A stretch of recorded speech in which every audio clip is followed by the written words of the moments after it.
आबदा परवीन पाकिस्तान की मशहूर व मारूफ सूफी गुलकारा, कंपोजर, मौसीकार और मुसव्विर हैं।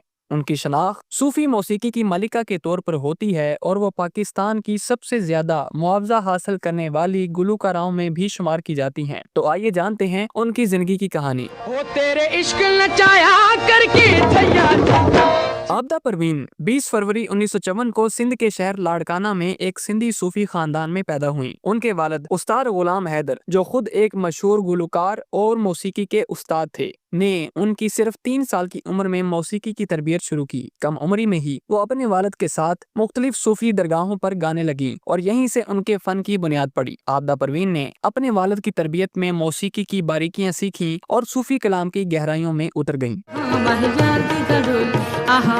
आबदा परवीन ने अपने मौसीकी के सफर का आगाज 1970 की दहाई के अवाइल में किया। उनकी पहली बड़ी कामयाबी 1973 में रेडियो पाकिस्तान पर मिली। 1977 में उन्हें रेडियो पाकिस्तान की बाकायदा गुलकारा के तौर पर मुतारिफ कराया गया। इसके बाद से उन्होंने सूफी मौसीकी के मैदान में नई शनाख्त बनाई और बहुत जल्द पाकिस्तान की बेहतरीन गुलकाराओं में शुमार होने लगी। उन्होंने उस्ताद सलामत अली की शागिर्दी में सूफी गायकी पर अबूर हासिल किया। आबदा परवीन ने 1980 में सुल्ताना सदीकी के प्रोग्राम आवाज़ो अंदाज से अपने सफर की इब्तिदा की और जल्द ही उन्होंने आलमी सतह पर शोहरत हासिल कर ली। उन्होंने 1990 की दहाई में दुनिया भर के मुख्तलिफ ममालिक में सूफी मौसीकी के कंसर्ट्स किए और सूफीज़म, अमन और मोहब्बत के पैगाम को दुनिया भर में फैलाने की कोशिश की।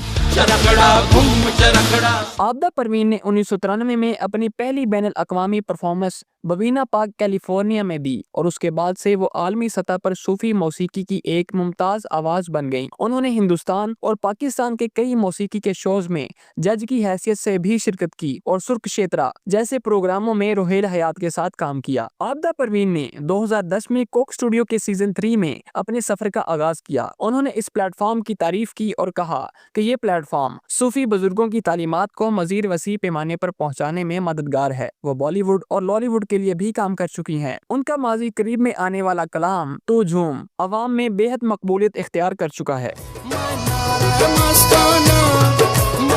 आबदा परवीन ने 1975 में रेडियो पाकिस्तान के सीनियर प्रोड्यूसर गुलाम हुसैन शेख से शादी की, जो बाद में उनके कैरियर के मैनेजर बन गए। उनके शोहर की वफात के बाद उनकी बेटी मरियम हुसैन ने उनके कैरियर की देखभाल संभाली। उनके 3 बच्चे हैं, बेटियां परिहा इकराम और मरियम हुसैन और एक बेटा सारंग लतीफ, जो एक म्यूजिक डायरेक्टर हैं। आबदा परवीन को उनकी खिदमात के एतराफ में पाकिस्तान और दुनिया भर में कई एजाज़ात से नवाजा गया है, जिनमें सितारे इम्तियाज, हलाले इम्तियाज और निशाने इम्तियाज शामिल हैं। आबदा परवीन का एक मखसूस लिबास है जो वो खुद डिजाइन करती हैं, जिसमें सिंधी अजरक उनकी शनाख्त का हिस्सा है। वो फनून लतीफ़ा में भी दिलचस्पी रखती हैं और उनकी बेटियां उनकी आबदा परवीन गैलरी का इंतजाम संभालती हैं, जिसमें उनके गानों, मुसव्वरी, जेवरात और दीगर अशिया की नुमाइश के फन के जरिए सूफीइज्म, मोहब्बत और अमन के पैगाम को दुनिया भर में फैलाया है। उनकी गायकी में जो रूहानियत और मोहब्बत की गहराई है, वो हर सुनने वाले को मशहूर कर देती है। वो न सिर्फ पाकिस्तान बल्कि दुनिया भर में सूफी मौसीकी की नुमाइंदा आवाज हैं और उनका नाम हमेशा अदब और मौसीकी की दुनिया में याद रखा